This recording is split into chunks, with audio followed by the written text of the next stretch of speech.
Hi everyone, welcome back to another video. My name is Dave, welcome back to Wilde Reads and welcome back to another edition of Let's Talk About. And this week I wanted to talk about, or this month, because these are probably going to be monthly. Thank you, by the way, to all those that watched the first episode of this, which was all about the subject of rereading.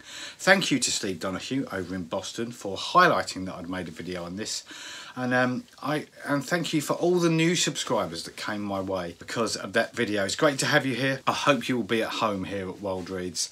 And so the next subject I want to talk to you about is the subject of auto by authors. Now let me explain a little bit further. First of all, or second of all, because I've already done a first of all, apologies for Non-Fiction Corner looking a bit messy over there. Look at the state of Non-Fiction Corner.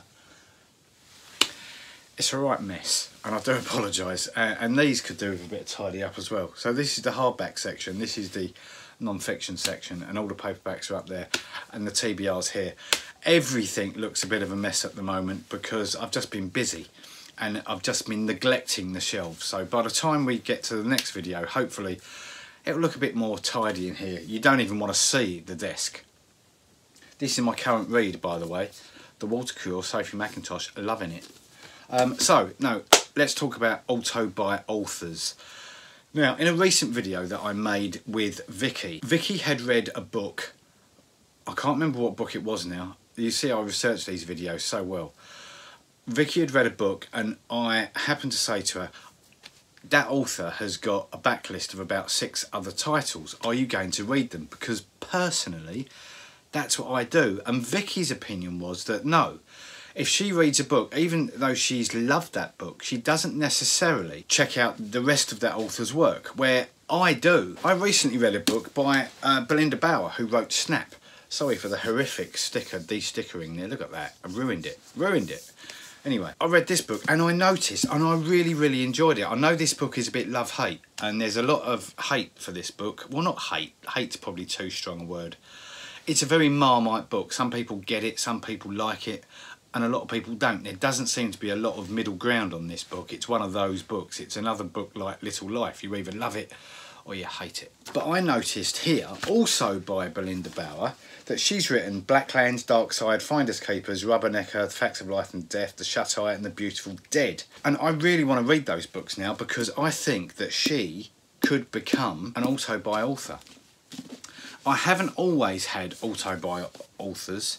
We've gone off on many tangents now. Let's get back to the thread of the video. Okay, so Vicky's opinion was that even if she's read a book that she's really loved, that author doesn't automatically become an auto by author. And she's probably got a point, because after reading one book, I sort of get it, I sort of don't, because a few weeks ago I read The Silent Companions by Laura Purcell, and I loved it so much. I buddy read it with the brilliant Vanessa over at Superveep. She's a book blogger in Toronto in Canada, brilliant blogger, and I really enjoyed the read, but really enjoyed the writing of Laura Purcell.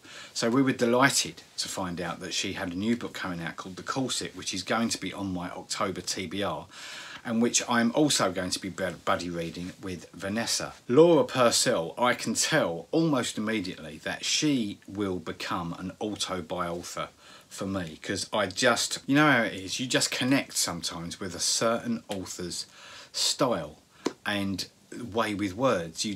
There's just that connection, and other authors there isn't, and they don't go on to become auto by authors. Now, my current favourite contemporary author is Mcewan, and he's been an auto by author for me for years and years. And what I mean, I should qualify what I mean by auto by author. It's probably the same for everyone, but let's just belt and braces, let's just be sure. So an auto by author is something that you don't have to read the blurb of. If it's by one of your auto by authors, I wonder how many times I'm going to say that during this video. If it's by one of those auto by authors, you will buy it without blurbing it, without reading any reviews, without gauging any opinion.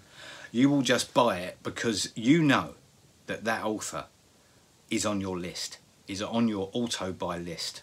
Now I haven't got that many auto by authors. I can probably name them. My auto by authors, which have changed over the years as my reading taste have changed, So my auto-buy authors now, off the top of my head, are probably Erin Kelly, for sure. Brilliant psychological thriller writer, absolutely superb. Sebastian Folkes, Ian Mcewan, Sarah Waters. I'm just looking around. Probably Kate Atkinson, although I haven't read her two real biggies. And I've still got to get to her new one, Transcription. Mark Haddon, brilliant author. Susan Hill. Margaret Atwood probably was and has dropped off of that list a little bit. I think she's written a few duds. David Nichols is on that list. Isha Guru is on that list. Ruth Hogan is definitely on that list. Ruth Hogan doesn't get a lot of kudos for literary work, but boy, can that woman tell a story. Absolutely fantastic. Love her work and would read. In fact, I've told her on Twitter, if she published her shopping list, I would buy it. She's that much of an auto-buy author. I'm just looking around. Joanna Cannon, probably, although I don't find her work as engaging as some contemporary authors. Matt Haig is probably an auto-buy author for me.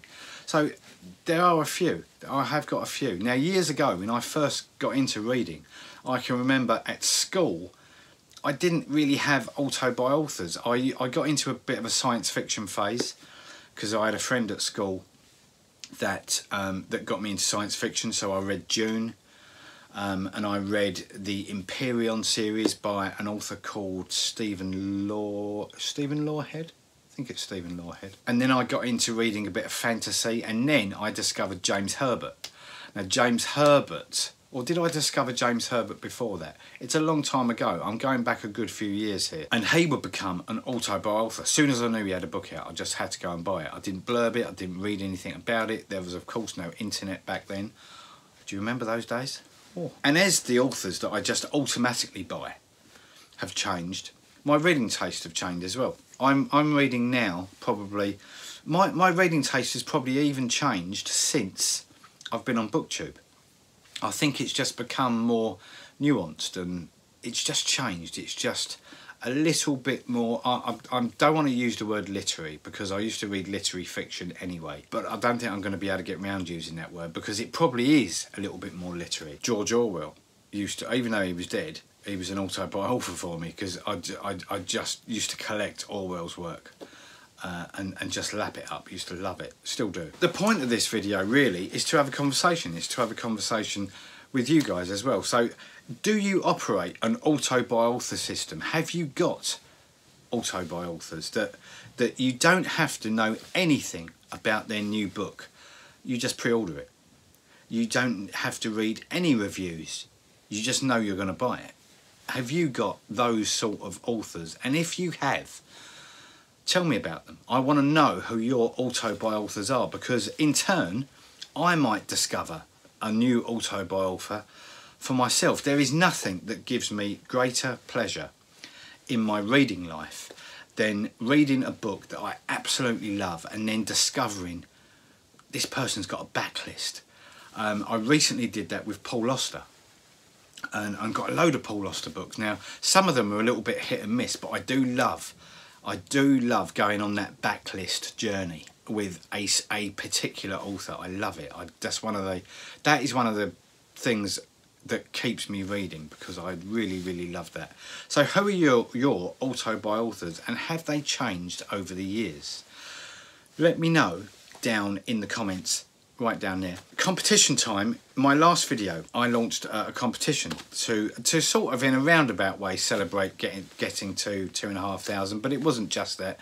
It was just the fact that I hadn't run a giveaway or a competition for about a year now. It's your chance to win the top 5 fiction hardbacks and the top 5 fiction paperbacks, or the equivalent in non-fiction. So top 5 non-fiction, top 5 paperback non-fiction as well. The choice is up to you.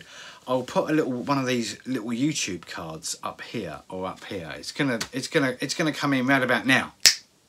There it is. So click on that, enter the competition, and you've got to be in it to win it. Let's be honest, folks. You're not going to win it unless you're in it. And that's it. That's all I've got time for at the moment. I will see you. When are we? When's this going out? This is going out on Sunday, so I'll see you on Wednesday night, when we're probably going to have a gym wag, because we haven't had one of those for a little while. I'll probably see you on Wednesday night. Whatever you're doing this week, enjoy your books, and I'll see you very soon back here for another BookTube video. Until then, take care. Bye bye.